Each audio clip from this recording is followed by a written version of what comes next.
두통이라는 것은 이제 머리에서 느끼는 통증을 말합니다. 근데 사실 두통이라고 하면은 뇌 자체가 느끼는 증상은 아니고요.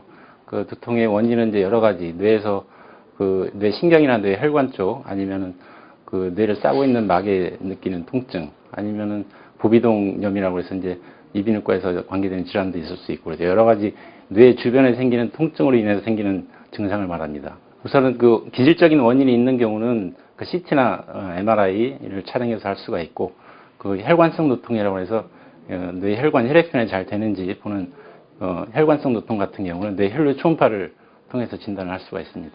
두통의 종류는 기질적인 원인 질환을 알 수 없는 1차성 두통과 기질적인 원인 질환을 알 수 있는 2차성 두통으로 나뉠 수가 있습니다. 1차성 두통 같은 경우에는 흔히 알고 있는 편두통, 혈관성 두통이 있고, 긴장성 두통, 군집성 두통, 그 외에 여러 가지 두통 원인 질환을 알 수 없는 두통 증후군 등의 질환이 있을 수가 있고, 2차성 두통에는 주로 뇌 혈관성 질환, 뇌 출혈이나 뇌경색, 아니면 뇌 종양 등의 어떤 기질적인 원인 질환을 포함해서 뇌수막염 등의 그런 기질적인 원인 질환에서 발생하는 두통으로 나눌 수가 있습니다.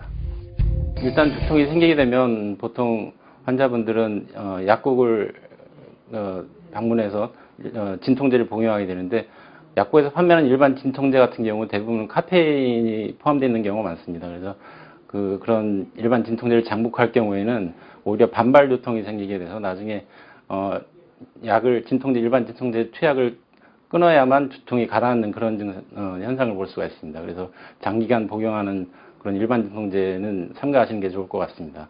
그래서 두통의 정도를 0에서 10으로 놓고 봤을 때 적어도 6, 7 이상의 아주 극심한 두통이 있을 경우에는 바로 그 신경과 전문의 진료를 보시고 필요한 검사와 처치를 통해서 두통을 해결하는 것이 좋을 것 같습니다.